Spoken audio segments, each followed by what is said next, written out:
If you need to entertain your kids these holidays and you want to create a treasure hunt or a scavenger hunt, you can click on the link and use our free scavenger hunt files.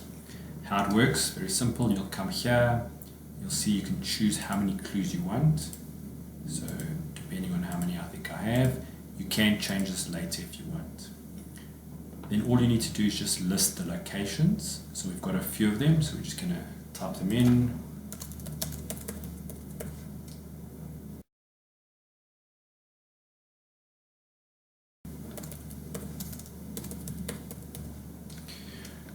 Once you have the clues entered, you can just select the puzzle type.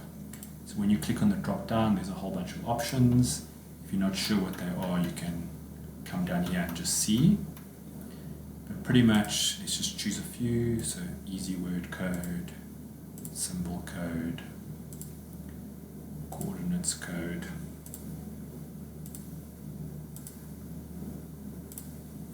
Once you have that, it gives you a sense of how long it's going to take. Word search needs a little bit of prep time. And then it's just a matter of clicking on these links. So I'm going to click on that one. You'll see it opens a new sheet. And I'm just going to open up all of them.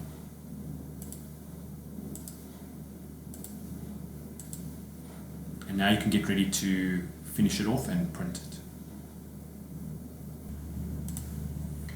Now all you need to do is just go to each one. So I'm going to go to the first one. So even though the order is wrong, it doesn't matter.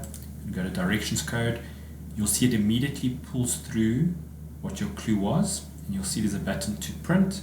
It's always useful just to check it. Notice you can add an extra clue. So if the way you've set it up is a little bit confusing, maybe add a clue. Check it. So you go to print.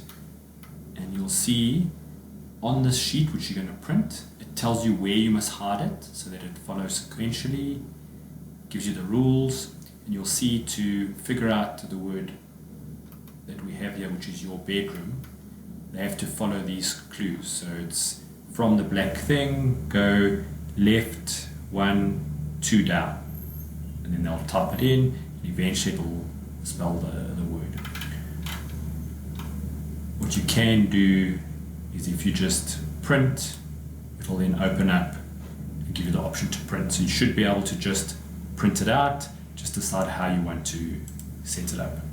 And pretty much all of these are the same. I'm just going to go, so the coordinates code again tells you where it is or what the clue is. When you open it, it reminds you where to hide it and gives you a different sort of clue. The only one that needed a little bit of work was word search. So we need to do a little bit of work on the word search. So I'm just place it here. So maybe I'm going to start over here. I'm going to type B A T.